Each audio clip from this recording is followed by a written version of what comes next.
नमस्कार, जय हिंद। एक बार फिर से स्वागत है आपका स्टडी लवर्स फैमिली में। और आज के इस वीडियो में हम जो कॉन्स्टिट्यूशनल प्रोविजंस हैं हमारे एलटी के सिलेबस में शिक्षा से संबंधित जो संवैधानिक प्रावधान है, इसमें कुछ टॉपिक हैं आपके लोकतंत्र है, समानता, न्याय, बंधुता, ये सारे टॉपिक से रिलेटेड जितने भी महत्वपूर्ण क्वेश्चन बन सकते हैं, तो लगभग 100 एमसीक्यू हमने इस वीडियो में कवर किए हैं, जो कि आपके लिए बहुत ज़्यादा महत्वपूर्ण होने वाले हैं। और ख़ास बात यह है कि ये आपके टीचिंग एप्टीट्यूड के साथ साथ जो आपका अगर एलटी एसएसटी वाले हैं, जहाँ पर आपका जीएस भी पूछा जाता है, तो उनके लिए भी ये काफ़ी हेल्पफुल होने वाला है। तो ज़्यादा देर न करते हुए शुरू कर लेते हैं। टॉपिक हम थ्योरी सेक्शन में पढ़ा चुके हैं, और जिन्होंने चैनल ज्वाइन किया है उनके लिए ये फाइनल रिवीजन हो जाएगा इसका। और जिन्होंने ज्वाइन नहीं किया है, अभी भी आप लोग चाहें तो ज्वाइन कर सकते हैं, लेकिन एक बार ध्यान रखिएगा कि पहली यूनिट पूरी कवर हो चुकी है, दूसरी यूनिट के कुछ वीडियोज़ अपलोडेड है, लेकिन वो मैं दोबारा से दूसरी यूनिट कवर करवाऊँगा। थर्ड यूनिट हम लगभग 5-6 टॉपिक हम कर चुके हैं, तो जितनी जल्दी हो सके सिलेबस को पूरा कराने की कोशिश है। जो लोग नए जुड़ रहे हैं उनको ध्यान देना है कि वो पहले का जितना भी सिलेबस कवर है वो उन्हें बहुत जल्दी कवर करना पड़ेगा, तभी आपको फ़ायदा होगा। अगर पीछे ही छूटे रह जाओगे तो फिर दिक्कत होने वाली है। तो जो भी नए लोग जुड़े हैं वो थोड़ा सा ये ध्यान रखें कि पुराने वीडियोज़ को जल्दी से वो कवर कर लें। बाकी जो जिन्होंने ज्वाइन किया है और नोट्स ग्रुप में नहीं जुड़े हैं अभी तक, तो वो मैसेज कर दें टेलीग्राम पे, तो उनको नोट्स ग्रुप में ऐड कर दिया जाएगा। तो ज़्यादा देर न करते हुए शुरू कर लेते हैं। पहला प्रश्न हमारे पास है, गांधी जी के अनुसार राज्य का सबसे महत्वपूर्ण क्षेत्र है। गांधी जी के अनुसार बताना। मैं जल्दी जल्दी कराऊंगा, सीधे आंसर बताते चलूँगा। प्रैक्टिस सेट है ये 90, ये पूरे लगभग 100 एमसीक्यू है, 99 है ये एमसीक्यूज़। तो मैं थोड़ा सा फास्ट चलूँगा, जितनी जल्दी हो सके उतना कवर करवाऊँगा ये 99 एमसीक्यूज़। तो पहले क्वेश्चन का आंसर, राज्य का सबसे महत्वपूर्ण क्षेत्र जो है गांधी जी के अनुसार व्यक्ति है। Option number D. अगला देखिए, वर्ग विहीन समाज की कल्पना करने वाले विद्वान है। ऐसे विद्वान जो वर्ग विहीन की समाज में जो है वर्ग विभेद ना हो, अलग अलग वर्ग ना हो, इनसे समाज में एक तरह से भाईचारा वगैरह नहीं बना रहता है। तो इसका आंसर है ये कार्ल मार्क्स हैं। कार्ल मार्क्स का सिद्धांत है वर्ग विहीन समाज के लिए, कि कोई ऊंचा वर्ग, निम्न वर्ग, या उनका जो एक तरह से अ, वो बोलते थे कि एक तो शोषक वर्ग होता है, एक शोषित वर्ग होता है, तो ये वर्ग विहीन समाज की कल्पना करते थे कार्ल मार्क्स। राष्ट्रीयता का मुख्य तत्व क्या है? राष्ट्रीयता का मुख्य तत्व होता है आपका संघीय भाव, यानी एक तरह से संघीय भाव होना चाहिए। द रिपब्लिक, ये तो सबको पता है, प्लेटो की बुक है। ऑप्शन नंबर सी सही उत्तर हो जाएगा। राज्य जीवित है और इसका लक्ष्य सबकी भलाई होना चाहिए। तो स्टेटमेंट आपको नोट करते चलने हैं, जो आपको नहीं पता है। स्टेटमेंट इस टॉपिक से रिलेटेड बहुत कम करवाए गए हैं, तो वो भी कवर हो जाए, इसलिए इस वीडियो का महत्व ज़्यादा हो जाता है। सही आंसर है इसका, ये महात्मा गांधी का कथन है, राज्य जीवित है और इसका लक्ष्य सबकी भलाई होना चाहिए।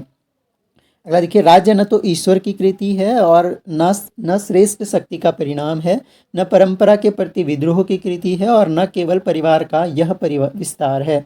यह कथन किसका है? तो ये कथन अगेन इम्पोर्टेंट है, और कथन है आपका गार्नर का। ऑप्शन नंबर सी सही उत्तर हो जाएगा। पितृसत्तात्मक सिद्धांत के प्रतिपादक कौन है? पितृसत्तात्मक सिद्धांत के प्रतिपादक हेनरी मैन है। ऑप्शन नंबर सी हो जाएगा। अगला क्वेश्चन देखिए, व्यक्ति की अपेक्षा समाज को किस सिद्धांत में अधिक महत्व दिया जाता है? व्यक्ति की अपेक्षा समाज को ज़्यादा महत्व दिया जाता है, तो ये दिया जाता है आपका सावयवी समाज में व्यक्ति की अपेक्षा समाज को ज़्यादा महत्व दिया जाता है। कौन सा मातृसत्तात्मक सिद्धांत से संबंधित नहीं है? ये थिंकर्स है, इनमें से कौन सा जो मातृसत्तात्मक सिद्धांत से संबंधित नहीं है? तो इनमें से मॉर्गन जो है ये पितृसत्तात्मक सिद्धांत के समर्थक हैं, मातृसत्तात्मक से नहीं है। हॉब्स, लॉक और रूसो किस सिद्धांत से संबंधित है? तो हॉब्स हो गया, लॉक हो गया, रूसो हो गया। तो इनके जो फेमस सिद्धांत हैं, social contract theory, social contract theory mainly John Locke की है, हॉब्स भी और रूसो भी इन्होंने सोशल कॉन्ट्रैक्ट थ्योरी दी है। तो इनका अलग अलग सोशल कॉन्ट्रैक्ट थ्योरी है, तो सामाजिक समझौता से संबंधित है। राज्य समाप्त हो जाएगा, यह किसका कथन है? राज्य समाप्त हो जाएगा, यह कथन आपका है एंगल्स का। Option number B. वह कौन सा सिद्धांत है जिसमें राज्य को समझौते के स्वरूप निर्मित मानवकृत रचना माना जाता है? समझौते के स्वरूप जो है, समझौते के स्वरूप बनी हुई संरचना एक तरह से राज्य, ये सिद्धांत है आपका सामाजिक समझौते का सिद्धांत, सोशल कॉन्ट्रैक्ट थ्योरी। अगला देखिए, मातृसत्तात्मक सिद्धांत के समर्थक विद्वान कौन है? मातृसत्तात्मक सिद्धांत के समर्थक विद्वान मैकलेनन है, ऑप्शन नंबर सी हो जाएगा। द ग्रुप माइंड, ये वेरी इंपॉर्टेंट है। अगेन मैंने कहा कि जो आपको नहीं पता है वो आप लोग नोट करते जरूर चलें। द ग्रुप माइंड नामक बुक के लेखक कौन है? तो द ग्रुप माइंड जो बुक है आपकी, ये इंपॉर्टेंट है, मैकडूगल की ये बुक है, ऑप्शन नंबर बी सही उत्तर हो जाएगा। गांधीवादी राज्य का सच्चा आधार क्या है? गांधीवादी राज्य का सच्चा आधार सभी जानते हैं, सहयोग होता है, ऑप्शन नंबर डी। अगला देखिए, सामाजिक समझौते के समर्थक विद्वान हैं, तो ये मैकडूगल, हॉब्स, स्पेंसर। तो इनमें से जो सामाजिक समझौते का केवल कौन है? हॉब्स है, हॉब्स, लॉक, रूसो, अभी हमने डिस्कस किया था। अगला देखिए, संप्रभुता की प्रकृति कैसी है? संप्रभुता की प्रकृति कैसी होती है? मैंने कहा ये बहुत इंपॉर्टेंट क्वेश्चन है आपके लिए आज के। तो इसकी प्रकृति कानूनी होती है, ऑप्शन नंबर ए सही उत्तर हो जाएगा। अगला देखिए, समाज अथवा राज्य को सामूहिक मस्तिष्क मानने वाला सिद्धांत कौन सा है? तो सामूहिक मस्तिष्क का ही सिद्धांत है जो समाज और राज्य को एक ग्रुप ऑफ माइंड मानता है। वयोवृद्ध लोगों की परिषदें किस में महत्वपूर्ण है? कौन किस में जो हैं, जो परिषदें होती हैं वो वयोवृद्ध लोगों की ही होनी चाहिए। तो इसका आंसर है आदिम समाज में, ऑप्शन नंबर बी। कौन सा उपयोगितावादी चिंतक है? देखिए, उपयोगितावादी चिंतक जो हैं आपके वो जेएस मिल हैं, ऑप्शन नंबर सी सही उत्तर हो जाएगा। और जैसे कि मैंने कहा, क्योंकि ये पॉलिटी से रिलेटेड है, कॉन्स्टिट्यूशनल ये एमसीक्यूज हैं, तो ये आपके एलटी एसएसटी वाले पोर्शन के लिए भी बहुत ज़्यादा इंपॉर्टेंट होने वाले हैं। प्रजातंत्र में बाल विकास के समय महत्वपूर्ण स्थान होता है। प्रजातंत्र में बाल विकास के समय महत्वपूर्ण स्थान आपका होता है इसका अध्यापक का, ऑप्शन नंबर सी। मुदालियर आयोग के अनुसार जनतंत्र में शिक्षा का उद्देश्य क्या है? मुदालियर आयोग के अनुसार बताना है। तो जनतंत्र में शिक्षा का मुख्य उद्देश्य मुदालियर आयोग के अनुसार लोकतांत्रिक नागरिकता का विकास करना है, ऑप्शन नंबर ए सही उत्तर हो जाएगा। जनतंत्र में शिक्षा होती है, जनतंत्र यानी जो प्रजातंत्र है आपका, इसमें शिक्षा किस तरह की होती है? तो ये बाल केंद्रित शिक्षा होती है, ऑप्शन नंबर बी। प्रजातंत्र में शिक्षा की व्यवस्था के लिए प्राथमिकता प्रदान की जाती है। प्रजातंत्र में शिक्षा की व्यवस्था के लिए प्राथमिकता प्रदान की जाती है। किससे प्राथमिकता प्रदान की जाती है? सही आंसर है आपका जन शिक्षा को, ऑप्शन नंबर ए, कि सभी लोगों तक शिक्षा पहुंचे। लोकतंत्र का मुख्य सिद्धांत क्या है? लोकतंत्र का मुख्य सिद्धांत हमें बताना है, तो सही उत्तर हो जाएगा जियो और जीने दो। जियो और जीने दो मुख्य सिद्धांत है लोकतंत्र का। शिक्षा में जनतंत्रीय विचारधारा का प्रभाव किन बातों पर पड़ा है? जनतंत्रीय विचारधारा का प्रभाव किन बातों पर पड़ा है? सही उत्तर हो जाएगा आपका, देखिए, समान अवसर प्रदान करना तथा व्यक्तिगत विभिन्नता का आदर करना, ये भी, इस पर भी जनतंत्रीय विचारधारा का प्रभाव पड़ा है। निःशुल्क अनिवार्य सार्वभौमिक शिक्षा की व्यवस्था करना, ये भी है। बाल केंद्रित शिक्षा पर बल, तो ये सभी हो जाएगा, ऑप्शन नंबर डी। जनतंत्र के मूल सिद्धांत क्या हैं? स्वतंत्रता, समानता, बंधुता, यही तो सभी जो हैं जनतंत्र के मूल सिद्धांत हैं। परंपरागत भारतीय समाज के प्रमुख समूह, वर्ग तथा संगठन कौन से हैं? तो परंपरागत भारतीय समाज के प्रमुख समूह, वर्ग और संगठन तो यही हैं, जाति, व्यावसायिक समूह है, धार्मिक समूह हैं, तो प्रोक्त सभी हो जाएगा। प्रजातंत्र मुख्यतः सहयोगी जीवन का एक ढंग है, यह परिभाषा किसने दी थी? तो अगेन इंपॉर्टेंट क्वेश्चन है, आप नोट डाउन कर सकते हैं। सही आंसर आपका है, ये कैंडल की डेफिनेशन है, प्रजातंत्र मुख्यतः सहयोगी जीवन का एक ढंग है। एक अगेन इम्पोर्टेंट है, एक आदर्श रूप में लोकतंत्र जीवन की एक विधि है जो व्यक्तियों की स्वतंत्रता एवं उसके उत्तरदायित्व पर आधारित है। यह परिभाषा किसने दी है? तो ये परिभाषा आपकी ILAV कैंडल ने दी है, ऑप्शन नंबर सी हो जाएगा। आर्थिक सुरक्षा संबंधी दो निर्देशक तत्व किस संवैधानिक संशोधन द्वारा जोड़े गए हैं? जो आर्थिक सुरक्षा संबंधी नीति निर्देशक तत्व जोड़े गए हैं वो किस संवैधानिक संशोधन द्वारा जोड़े गए हैं? तो सही उत्तर हो जाएगा आपका 42वां 42वां संविधान संशोधन। आपके लिए क्वेश्चन है, कब हुआ था 42वां संविधान संशोधन? अगला क्वेश्चन देखिए, नीति निर्देशक तत्व भारतीय प्रशासकों के आचरण के सिद्धांत हैं। अगेन इंपॉर्टेंट क्वेश्चन है, नीति निर्देशक तत्व भी हमारे टॉपिक में, तो मैंने सारे टॉपिक से कुछ कुछ महत्वपूर्ण एमसीक्यूज उठाए हैं, तो इसका आपका राइट आंसर हो जाएगा, ये कहा है प्रोफेसर MB पायली ने, ऑप्शन नंबर बी सही उत्तर हो जाएगा। अगला देखिए, राज्य राष्ट्र के हित में किस अनुच्छेद के अंतर्गत बलात् एवं मानव श्रम की बेकारी को आप पर थोप सकता है? तो बलात् श्रम और बाल श्रम का निषेध एक तरह से कौन सा आर्टिकल आपको कहता है? तो ये आर्टिकल है आपका 23 और 23 जो है ये बलात् श्रम यानी मानव श्रम की बेकारी। और अगर बाल श्रम की बात आए यानी बच्चों को श्रम करने से रोकने वाला, तो वो आर्टिकल आपका 24 आर्टिकल है। अगला क्वेश्चन देखिए, संविधान के 1978 में पारित 44वें संविधान संशोधन के अंतर्गत कौन सा अधिकार अब एक मूल अधिकार न रहकर केवल संवैधानिक अधिकार रह गया है? तो सभी को पता है कि संपत्ति के अधिकार को 1978 में 44वें संविधान संशोधन द्वारा मूल अधिकार से हटाकर इसे विधिक अधिकार बना दिया गया था। संविधान के 42वें संशोधन अधिनियम 1976 द्वारा प्रथम बार संविधान में नागरिकों के विषय में निर्दिष्ट किया गया, क्या निर्दिष्ट किया गया था? तो सही उत्तर आपका हो जाएगा संगठन को निर्दिष्ट किया गया था। अगला क्वेश्चन है, संविधान के अनुच्छेद 51 क में वर्णित हैं। तो 51 क में क्या वर्णित हैं? तो ये सारी चीज़ें हम पढ़ चुके हैं और 51 क में आपका वर्णित है फंडामेंटल ड्यूटीज़ इसमें है, यानी मौलिक कर्तव्य हैं आपके। अगला देखिए, भारतीय संविधान में शोषण के विरुद्ध अधिकारों का वर्णन किया गया है। तो शोषण के विरुद्ध अधिकार आप लोग आसानी से आंसर कर पा रहे होंगे। सही आंसर है आपका ऑप्शन नंबर बी, 23 और 24 में आपका क्या है? शोषण के विरुद्ध अधिकार है। इसमें बाल श्रम बलात् श्रम आ गया आपका। समता का अधिकार संविधान के अनुच्छेद में अवस्थित है। समानता का अधिकार किन किन अनुच्छेदों में है? तो सही आंसर आपका हो जाएगा 14 से और 18 तक, अनुच्छेद 14 से लेकर और 18 तक आपका समानता का अधिकार है। हम डिटेल में पढ़ चुके हैं थ्योरी सेक्शन में। अगर कन्फ्यूजन हो रहा है तो रिवाइज कर लीजिए, इस टॉपिक को एक ही वीडियो में पढ़ाया गया है आपका। सचिवालय संबंधित होता है, सचिवालय किस से संबंधित होता है? तो सचिवालय आपका देखिए शिक्षा मंत्री से भी, उप शिक्षा मंत्री से भी, उपरोक्त दोनों से ही है।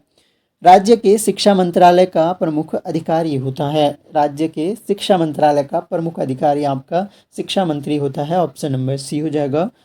संवैधानिक अध्यक्ष होता है राज्य का, जो संवैधानिक अध्यक्ष होता है राज्य का वो कौन होता है? तो वो होता है आपका राज्यपाल, ऑप्शन नंबर ए हो जाएगा।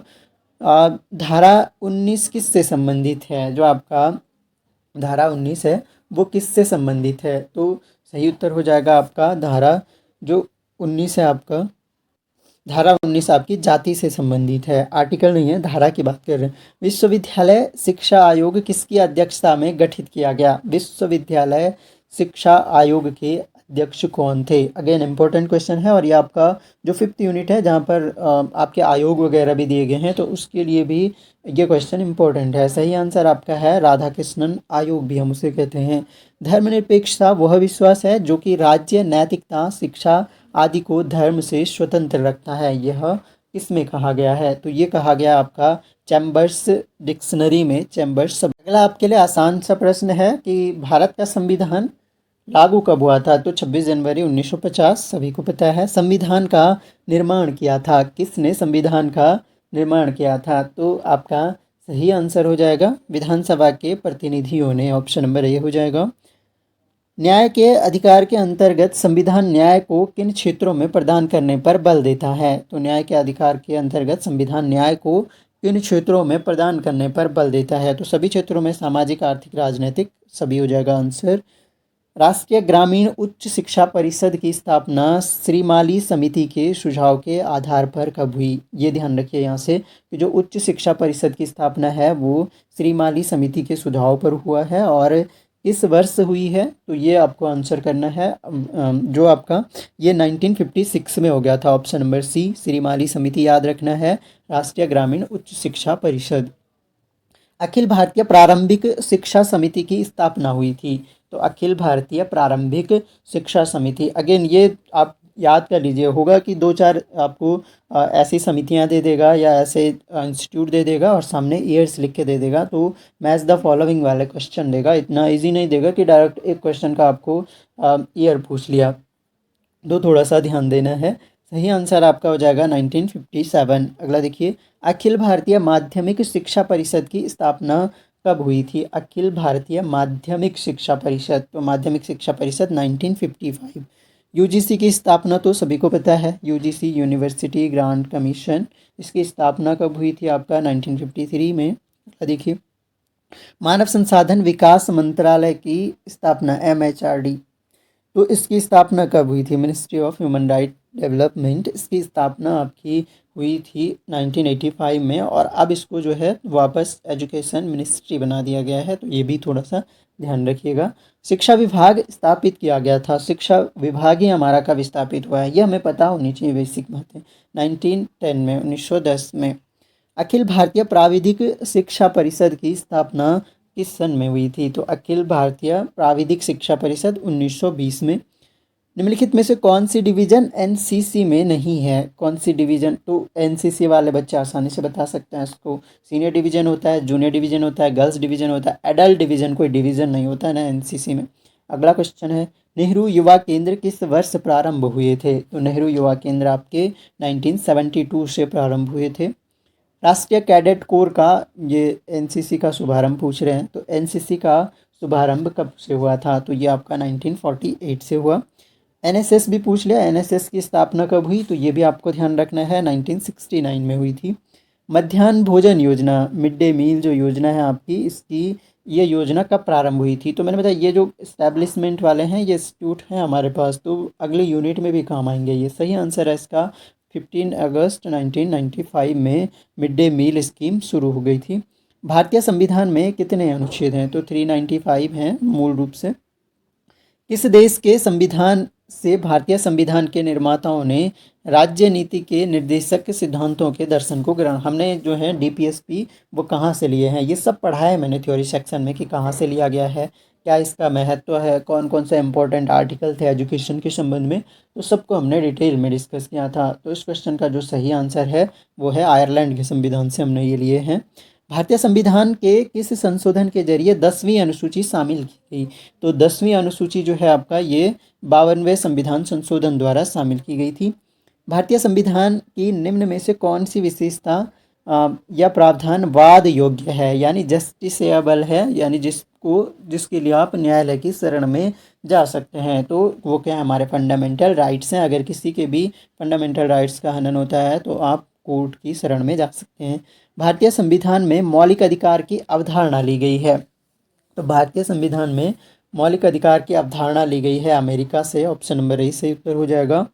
संसदीय सरकार की अवधारणा निम्नलिखित में से किसके संविधान से ली गई है? संसदीय सरकार की अवधारणा किसके संविधान से ली गई है? तो ये ली गई है आपके इंग्लैंड के संविधान से। भारत के संविधान की उद्देशिका प्रस्तावना के पाठ का उद्देश्य क्या है? तो हमारी जो प्रस्तावना है उसका उद्देश्य क्या है कि व्यक्ति की गरिमा, राष्ट्र की एकता एवं अखंडता को सुनिश्चित की गई है। संसदीय प्रणाली हमने कहाँ से ली है? तो ये हमने यूके से ली है, यूनाइटेड किंगडम से। अगला क्वेश्चन, निम्नलिखित में से कौन सी भारतीय संविधान की विशेषता नहीं है? इनमें से बताना है कि विशेषता कौन सी नहीं है। तो यहाँ पर देखिए, भारत एक संघात्मक राज्य है, बिल्कुल है।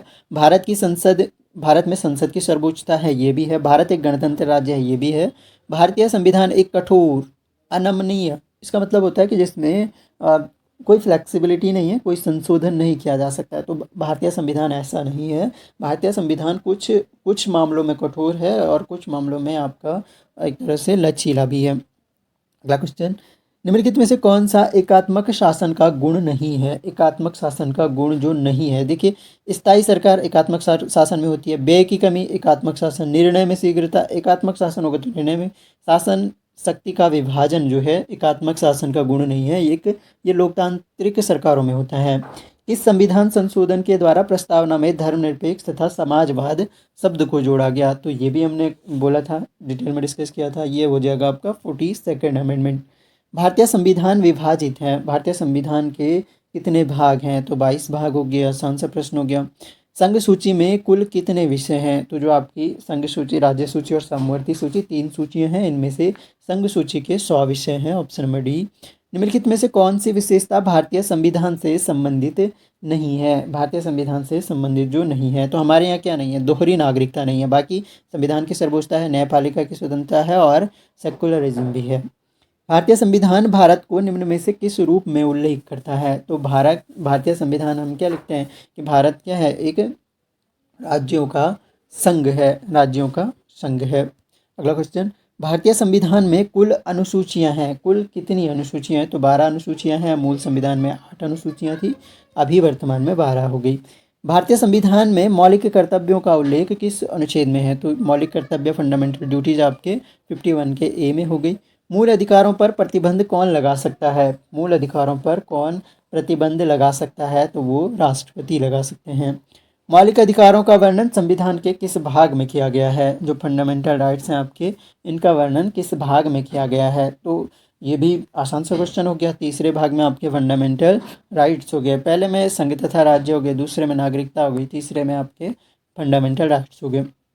भारतीय संविधान के किस संवैधानिक संशोधन द्वारा मूल कर्तव्यों को शामिल किया गया? तो मूल जो फंडामेंटल ड्यूटीज़ हैं आपकी, इनको शामिल किया गया था आपका कौन सा? 42वें संविधान संशोधन द्वारा। ऑप्शन नंबर ए आपका सही उत्तर हो जाएगा। अगला क्वेश्चन देखिए, निम्नलिखित में से कौन सा मूल अधिकार सबसे महत्वपूर्ण है? सबसे महत्वपूर्ण मूल अधिकार हमें बताना है, तो आपका सही आंसर हो जाएगा संवैधानिक उपचारों का जो अधिकार है, आर्टिकल 32, ये सबसे महत्वपूर्ण है, क्योंकि इसी के द्वारा आप जो है, अगर मूल अधिकारों का हनन होता है तो न्यायालय की शरण। भारतीय नागरिकों के मूल अधिकार को कौन स्थगित कर सकता है? तो हमारे जो फंडामेंटल राइट्स हैं उन्हें संसद द्वारा स्थगित किया जा सकता है। निम्नलिखित में से कौन सा संवैधानिक उपचारों के अधिकार में सम्मिलित नहीं है? तो संवैधानिक उपचारों के अधिकार में 4 तरह की रेट है आपकी। बंदी प्रत्यक्षीकरण है, परमादेश है, अधिकार परीक्षा है, सर्व क्षमा इनमें से नहीं है।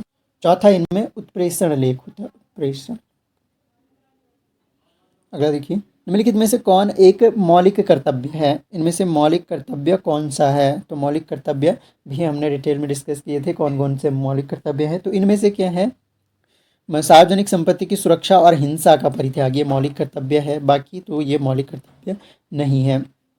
भारतीय संविधान के कौन से अनुच्छेद स्वतंत्रता के अधिकार को आश्वासित करता है? तो स्वतंत्रता का अनुच्छेद, ये रिपीट हो गया हमारा क्वेश्चन, अभी हमने डिस्कस किया था। 19 से 22 हो गया आपके स्वतंत्रता का अधिकार, सॉरी पिछले में समतागत। भारत का संविधान मूलभूत अधिकारों को कितने शीर्षकों में विभाजित करता है? यानी जो फंडामेंटल राइट्स हैं हमारे, कितने प्रकार के हैं? सिंपल सा घुमा के पूछ लिया है, तो 6 प्रकार के हैं। अगर देखिए, भारतीय संविधान के अनुसार मूल अधिकार कितने हैं? तो 6 हो गए, पहले 7 थे, अब 6 हो गए। निम्नलिखित भारतीय संविधान में कितने मूल कर्तव्य हैं? तो मौलिक कर्तव्य आपके 11 मौलिक कर्तव्य हैं। 44वें संशोधन द्वारा कौन सा मूल अधिकार निरस्त किया गया? तो 44वें संशोधन के द्वारा आपका एक ही तो निरस्त किया गया है, संपत्ति का अधिकार। अगला देखिए, निम्नलिखित में से कौन सा भारतीय संविधान के अंतर्गत वाद योग्य है, यानी न्याय योग्य क्या है? तो इनमें से मौलिक अधिकार हैं। देखिए, किस वर्ष भारतीय संविधान में मूल कर्तव्यों का समावेश किया गया? तो मूल कर्तव्यों का समावेश किया गया था आपका 1976 में, 42nd अमेंडमेंट के द्वारा। भारतीय संविधान के नीति निर्देशक तत्व किस देश के संविधान से लिए गए हैं? तो ये आयरलैंड से लिए, हमने डिस्कस कर ही चुके हैं। और नीति निर्देशक तत्वों का विचार निम्नलिखित में से किस देश से ग्रहण किया? तो ये भी वही हो गया, आयरलैंड हो गया। 44वां संवैधानिक संशोधन कब हुआ था, जिसके द्वारा आर्थिक सुरक्षा संबंधी निर्देशक तत्वों को एक और तत्व जोड़ा गया था? तो 44वां संविधान संशोधन आपका कब हुआ था, ये बताना है।